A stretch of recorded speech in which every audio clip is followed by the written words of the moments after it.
When people ask us for a recommendation for an electric vehicle, meanwhile there's good choice in the larger segments, larger batteries and also higher prices. But what about the electric vehicles that are a little bit cheaper and that are also smaller, more compact, more suitable for a wider audience? Well, so far it's a little bit tricky, but might this one here be now one of the hot choices?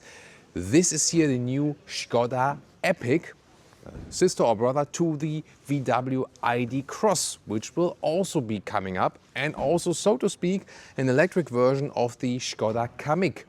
This one here, the Epic, still in the camouflage paint, but today we can already tell you all about facts and figures, battery, range estimation. We can already drive it for you. We can tell you everything about the interior, even though we cannot show you everything yet, but all packed full of information. Everything you need to know about this one here with Thomas Nautical in 4K, full screen, full length. Let's go. The front, there will be a new Skoda design language. This will be here the sensor plate, front camera here as well. In the lower part you can see these are these large gaps, and there will be the non-painted bumper, like with an off-road look. So you can also easily replace it when there are some scratches and so on. There will be optional matrix LED. Here's in the lower part, daytime running light, then in the top part as for that. And I can also tell you under the hood, there will also be a frunk. This is a difference to the ID Polo or the Cupra Raval, the smaller cars on this very new platform. But here the bigger ones, the ID Cross and the Skoda Epic, will get a frunk, a small one that you can house a cable. Well, this camouflage paint that Skoda has taken here, it refers to like a marketing spot they will launch soon. And I think it's supposed to be Bugs Bunny car or something like that. I was not sure at first that they were serious about making this wrap, but yeah, you can feel free to paint the comments about this camouflage paint. Then here in the wheel choices, these are 18-inch. It starts with 17, then 18, 19, and later on we can also expect even 20-inch wheels for special sporty models like the expected Sport line as well. But at this moment then 18-inch is maybe also a good compromise. There will of course be different stylings available. Then the length here is 4 meters 17 or 164 inches. So really compact dimensions that also fits in the city surrounding and so on. There will also be this new design cue that they have a large pillar right here. Almost like a VW Golf typical design, let's take it that way. And you can already see here, these are classic door handles. And I really appreciate that they just go for these classic normal door handles, because we don't need anything else. You might remember that from the MEB platform, like the VW ID3, the Cupra Born, but also the bigger ones, Skoda Elroq, Skoda Enyaq, VW ID4 and so on, they all use rear-wheel drive and optional all-wheel drive models. Here you always have front-wheel drive only. That's the new platform. Why is that? So they put all electric stuff in the front, the electric motor, also the charging, which is on the other side, so more about that. And then the rear basically is left blank, and they also intentionally use a torsion beam in the rear. It's like the rear axle torsion beam, which might not be the best for comfort on the one hand. On the other hand, it leaves space then for the trunk. And we will have a large trunk that goes really deep, soon going to show that to you. So it's always about like pro and con when we talk about this. Then the rear will have a new design language also, like with the new like styling of the tail lamps. You can see it here in this kind of T form. We also recently saw it in this new Skoda concept vehicle. We have already presented to you that it will have like similar lights as for that. Also, we have these indentations in the lower part then in the final version. This one is left here like this because there is the towing behind it. In the final version, however, you cannot see the differentiation between the towing placement and the rest of it. I think design-wise it will work very well, because it's not screaming out too much. Yeah, besides this wrap here, you know. It's funny, right? The car is not screaming out, you know, when it will have the final paint and so on. So I think just design-wise and from the packaging, it will be a very, very hot competitor here in the compact small EV segment. And why else is that? Let's talk about the facts and figures in the battery. We can also move over to the charging flap there as well. So there will be the entry level battery, 38.5 kilowatt hours, LFP. First time then they will also use the LFP in the Volkswagen group. It still might be a little bit small if you take it like as a first primary vehicle. And also the smaller battery will charge a little bit slower, about 28 minutes, 10 to 80% state of charge, and two different outputs. For the power output, you can also check out the data comment and also in the video description where we have all the facts and figures listed. Then, even more important, the bigger battery, which is also placed in this car, 55 kilowatt hours net. This is an NMC chemistry, so they're both almost at the same weight. And the NMC battery charges a little bit quicker, although it's larger. This one about 23 minutes, 10 to 80% state of charge. The charging flap is here in the front right, AC and DC charging. 11 kilowatt AC and 133 kilowatt DC is that peak. And as my first estimation before driving it, if you drive like Autobahn and reasonable speeds, 300 kilometers or 190 miles, something like that. It is rated in the WLTP figure, which is always with a lower speed, at something over 400 kilometers or 250 miles. So just to give you the first estimation here, and most people will probably get the bigger battery. And already about the pricing. So the aim both for the Skoda Epic and for the VW ID Cross is to let the small battery version start below 30,000 euros.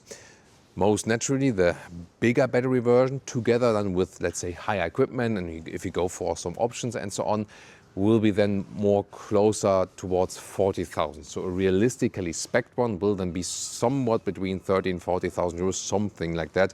We have to see about the final prices, of course, very soon. And we can also now show you some of the first interior clues as for that. One more comment here about the naming Epic with Q. They have named all their SUVs with the Q to make it somehow different and unique, and also don't have any problems with like copyright branding and so on. However, here the problem is when you say Epic, everyone probably will search for Epic with C, like in oh, that's epic, yeah. So maybe I'll also write Epic like as a in brackets in the video title. Maybe should we do that? And a couple of more interesting things for you. Look at that. This is a disc brake in the front-wheel drive, as I said. And if we now come closer here towards the rear, we can also see this is here a disc brake in the rear. And you might remember from the so far MEB platform vehicles, also like ID3 and ID4, Skoda Enyaq, Skoda Elroq. So the Elroq is a little bit bigger than this one, and the Enyaq is bigger than the Elroq at Skoda. They have drum brakes at the rear. Why is that? They are rear-wheel drive or optional all-wheel drive. And then the case is actually when you use recuperation, they also use it at the rear axle, and then the disc brakes would hardly be used. So they put drum brakes then that there's no corrosion at the disc brake. Now here it's kind of different. Here you only have the front-wheel drive, and then there would be no recuperation at the rear axle. Yeah, and that's kind of like a thing you need it for stability, that you also have some braking at the rear axle to make the car stable also in braking situations. And so here, since there is no recuperation at the rear axle, they always will use the disc brakes. And then again, it's no problem for corrosion and so on. And they also said customers do appreciate the disc brakes. They also have better braking performance. So at the end of the day, they went then for disc brakes on both axle and all four wheels, and I think customers will also be happy with that choice. One of the arguments to go rear-wheel drive with the older models was that you have a better turning circle. It's true, you can move better with the wheels in the front. However, this one is still here at a good turning circle, here at 10.25 or 10.15? Let me be really exact. Oh, it's actually 10.15 meters, the turning circle. So that's still actually pretty decent. And top speed is at 160 kilometers an hour, 100 miles per hour here for the big battery version with the larger power output, and 7.4 seconds in the acceleration figure. Acceleration is slower with the smaller battery, and there's also like not only a slower acceleration, but also a little bit less top speed than at 150 kilometers an hour for the smaller battery. And now it started to rain, so yeah, we are seeking cover, but what can you do when it's starting to rain? Skoda here gets the integrated umbrella at the inside of the doors. By the way, here under the hood, you will also get the funnel, like this integrated funnel to easier fill up the wiper fluids, the passenger door. Oh no. There's like I think they could leave their hole, right? Yeah. I mean, it could be done, but somehow they didn't. And then there's the third so-called simply clever feature. Here.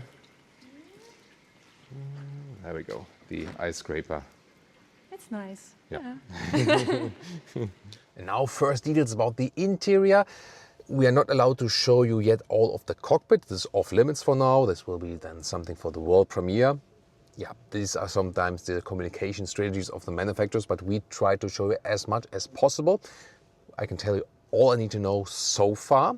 What is actually quite cool is that we have nice comfortable seats with good shoulder support. So even if you're a tall adult, it's a good comfortable seating position. 189 stays for two, enough headroom left. That's actually nice. Good position also, steering wheel up and down, in and out. This is then manual, but everything feels and looks quite solid. This here mid-trim level vehicle. Base trim would be studio, black fabric seats, then loft mid-trim here, either the seats in gray fabric or a mint-alike color. This is then also, and in this middle trim you also get some leather red-alike applications at the like the cover here for the cubby hole. Inside of the doors is also really nice and soft. This feels really cool, like a new exclusive material, so to speak, a new developed material. Also some of that at the dashboard.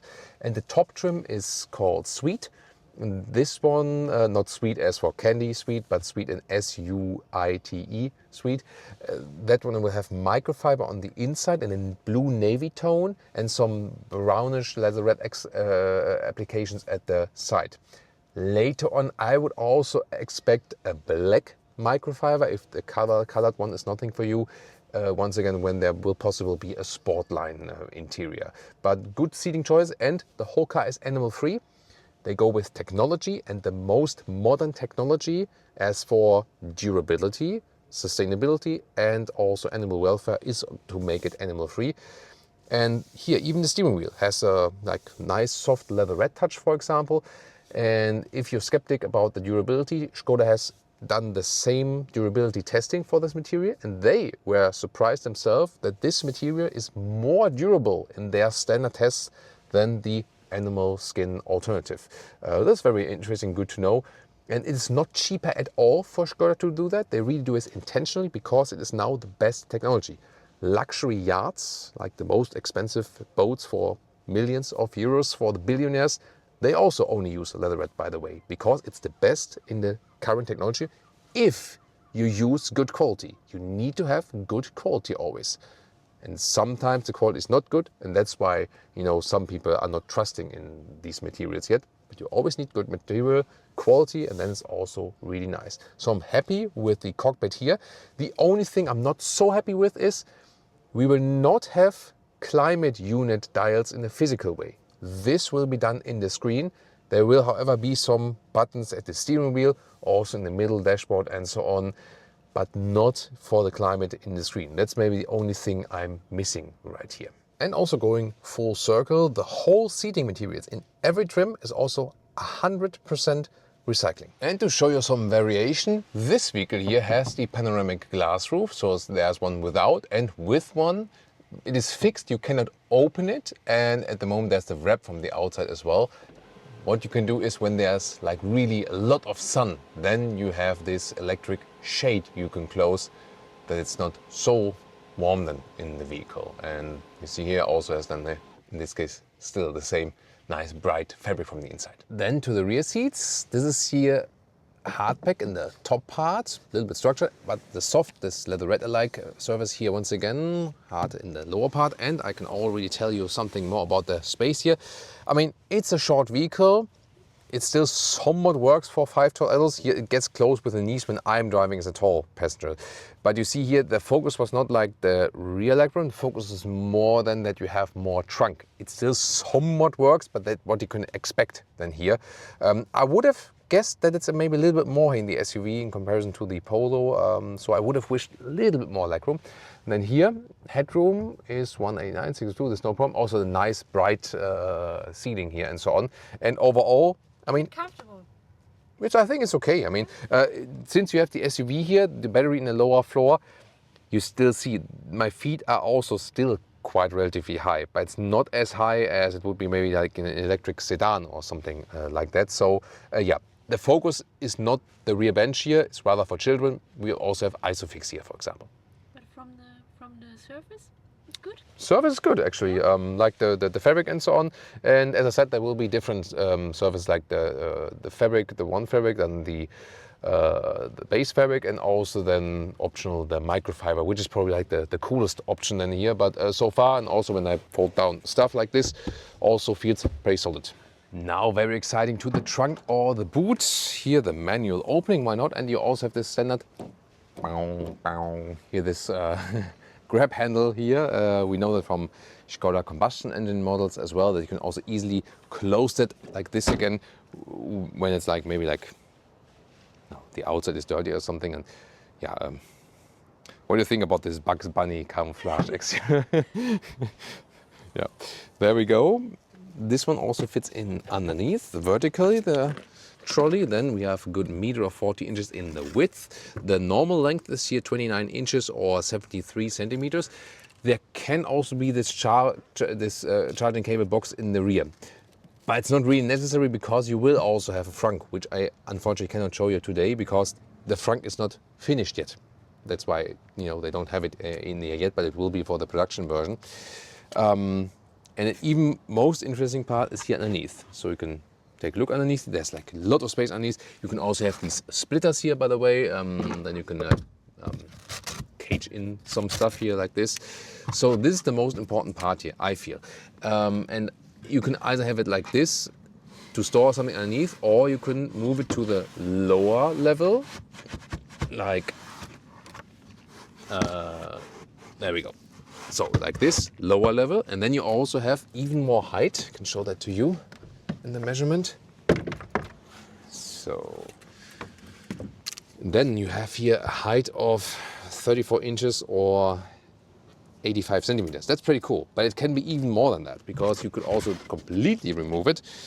And then we have a tire repair kit there, and this is the subwoofer. So without the subwoofer, if you don't go for the Canton sound system, you would have even more space in here, and overall it's 475 liters.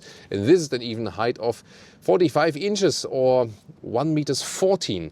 And I'm seeing some planned transport from IKEA coming up here, if we have this one at home at some point maybe. Right, yeah, Leah knows. So this is very well usable. Then you can of course also fold the seats. And then let's fold this stuff around here. Also on the other side, give you the, this is also like some hooks there for the top tethers. You can also use them. And then I think it's more clever to put this one in again and to see also how it will adjust right there. So if it's in the lower part, right here, there we go, then it still has like somewhat of a transition, so that works. But of course for loading things through, you might want to put it like this again. Yeah, there we go. This looks nice. And where's the ruler now? Me? Ah! Yeah, oh man, it's so spacious that you even forget your things there. That's Easter egg. Yeah, that's the Easter egg, yeah, literally. And here, then you have a total length of 54 inches or 1 meters 58. So, yeah, I mean, that's very well usable. That's the cool thing about this vehicle. It's not too long in the extra dimensions, but you can do a lot with the loading area. Now we start driving the Skoda Epic in and around Porto and Portugal. Here, by the way, normal brakes for the stop sign is actually necessary. You can set the recuperation levels. There are actually 2 levels available. First of all, standard. Let's see how standard reacts. So standard is like this. hardly any recuperation. And then you can also set it here to, let's see, recuperation then high. Don't have any pedals here or so on where I have to adjust that. It can only be possible then here in the entertainment system, and here high. Even that is not really strong. But important, as a quick info in between, there is a possibility to have more recuperation here. You just switch it here in the very front. So this shifting lever, you can switch between D and B. And if you're actually in the B mode, it does stop until 0. So this is a true one pedal driving here, going downhill. And even when I'm going downhill here, stops until 0 and with hard recuperation. As I said, in the interior part, the good seating comfort is really helpful, especially because you have this shoulder support in the top part that takes weight off your lower back. It's a very agile city car, nice steering. It's not super light. You can also set it in the sport mode a little bit harder than, as I said, a nice high cold seat, seat and also steering wheel material. And to steer is very likable because there's no dead zone area. You have good reactions from the steering wheel as for that. And you feel like you would be driving, let's say, a somewhat sporty vehicle. Why? Lower center of gravity. That helps, although it's of course heavy for a small car due to the battery. The battery is almost at 300 kilograms in both cases. That's normal then, for these kind of electric vehicles. But still, it feels really sporty. We have already driven the VW Polo in a super agile way, and this is the same platform, and the same will also... People are like, what the fuck is this? They're like, yeah. Because yeah. we have the special Yeah, the Bugs Bunny Easter eggs paint. And they're like, whoa, what is going on here? So is it for Easter? Yeah, I don't see it when I'm sitting in the vehicle, so I wasn't really aware of that. But people are looking like, what? Yeah, that's will probably be my reaction also as well when I see it from from the exterior. Also here, how the throttle is being applied, or the let's say accelerator pedal. Here's like a more narrow city surrounding and so on. We'll also soon drive a little bit quicker.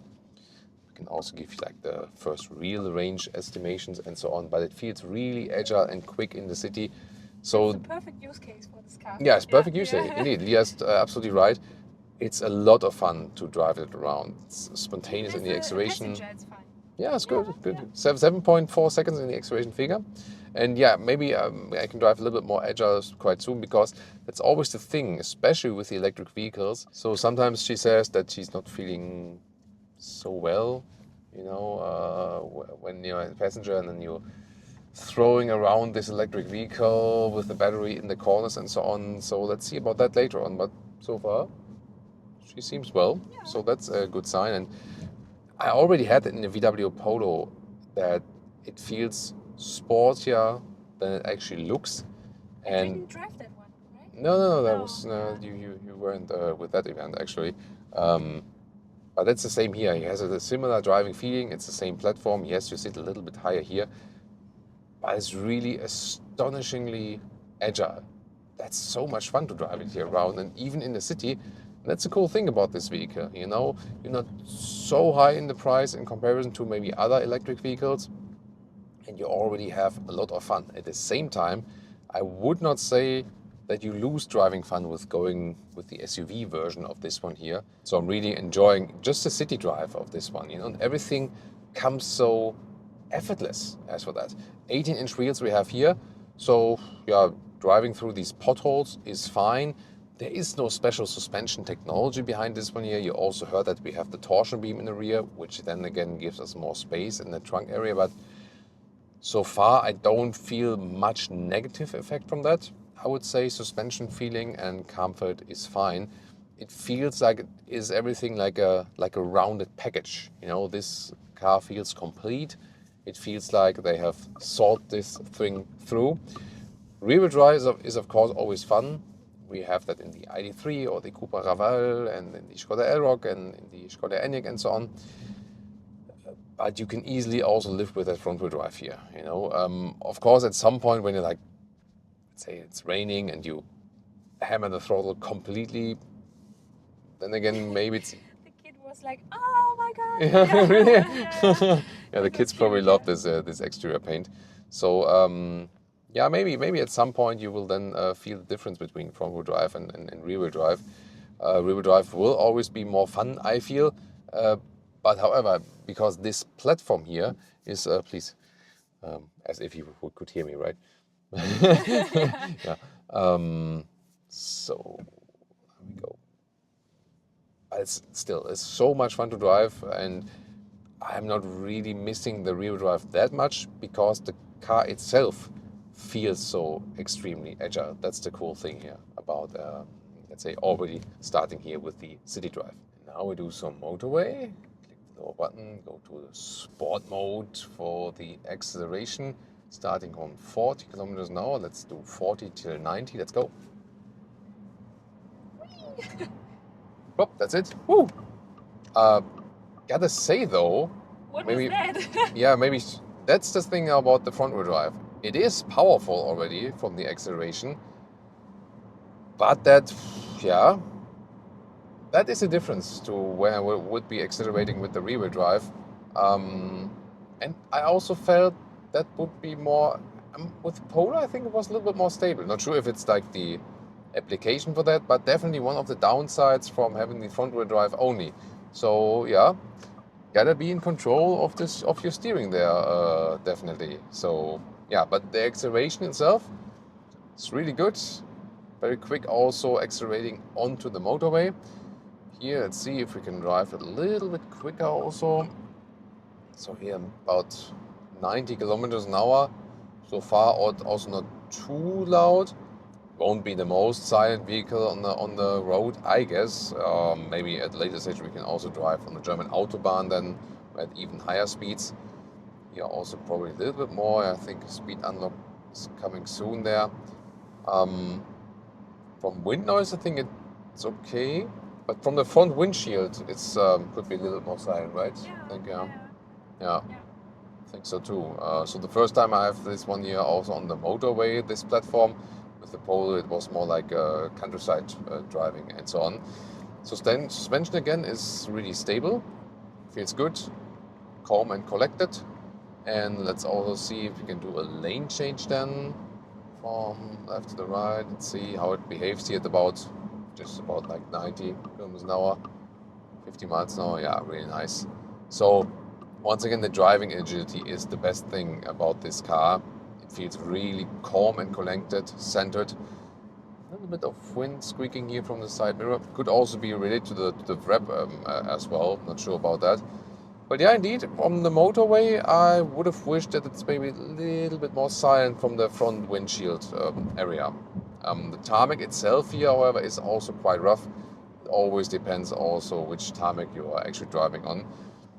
On the positive note, once again, how settled it feels here also on the motorway. And then even when you're at 90 or 100 kilometers an hour, there's still something coming from the acceleration, you know, so you always have a good power reserve as well. And also here, so much fun to drive. Yeah, Leah, at some point also like, you're driving like crazy. You're driving too fast. You're driving, yeah, like know me, like you're driving too fast, you're driving too fast. Yeah, I think it is really tempting because the power is always there. The car feels so agile that you kind of like always a little bit tempted to drive somewhat even a little bit crazier. And also interesting here, activate the travel assist now. So it's not only keeping the distance, but also keeping the car in the lane. And so far, very smooth application. Travel assist 3.0 means here also with semi-autonomous lane change here. The car did that itself basically. I just initiated that. So travel assist, assistance systems, next level. There's also blind spot monitor, project into the side mirrors. And it can even stop at the red traffic light or at the stop sign inside the city. And while the seagulls here next to us in that beautiful pool there are living their best lives, we can talk about the consumption data and the real world range. So first we did like a city consumption, so only driving in and around the city, and that's of course a natural very low. It's also nice mild temperatures for EVs today. That one was about 12 kilowatt hours on 1 kilometer, so that's like 5 miles per kilowatt hour. That would actually mean, if we calculate that, it's about a city driving range of 460 kilometers for the big battery. So that would be some 300 miles. Then what we could test today, driving motorway, but it's more like a city-ish motorway here in Porto. You cannot drive too fast. The average speed was 85 kilometers an hour, so about 50 miles an hour. That one gave us a consumption of 16 kilowatt hours on 100 kilometers. And that is about 3.8 miles per kilowatt hour. That would mean a real-world range as for this speed of about 340 kilometers. So that's about 210 miles. And then my earlier estimate will probably be also quite close if you drive like more like 100, 110, 120 kilometers an hour, that we then go towards 300 kilometers or 190 miles in the real world range. So always depends, of course, on the speed, but that you can get like a first estimate of that. Quick recap if you didn't hear the pricing scheme. The aim was for the ID Cross and also for the Skoda Epic to start below 30,000 euros with a small battery, and then in the mid 30,000 somewhat range with big battery and some more equipment. I hope they don't crash the 40,000 euro barrier, but that might be when you go big battery and the fullest equipment. This one here is a mid-trim vehicle here, by the way, and the inside as we showed to you earlier. So this might be then realistic as for my estimation. And the thing is that it will work very well in the exterior, I can promise. We're soon going to show you the final vehicle. The interior quality is also pretty decent. All animal-free interiors, also good materials, and there's a good usage of space. You have a lot of space in this vehicle here, and my prediction is that there will be like the ID Polo and the Cupra Raval as the normal small hatches, and then there will be the Skoda Epic and the VW ID Cross as the small or compact SUVs in this electric segment, and they will be sold more often than the smaller small hatch counterparts. Why is that? You can do more with this vehicle, you have more space on the inside, and also this SUV scheme makes more sense in the electric vehicle segment because you have to put the battery underneath and your feet are also standing better inside the vehicle. So this could be a very good seller here for this segment here. And we of course keep you updated as soon as we can show more to you, but I think all the facts and figures are already quite clear right now.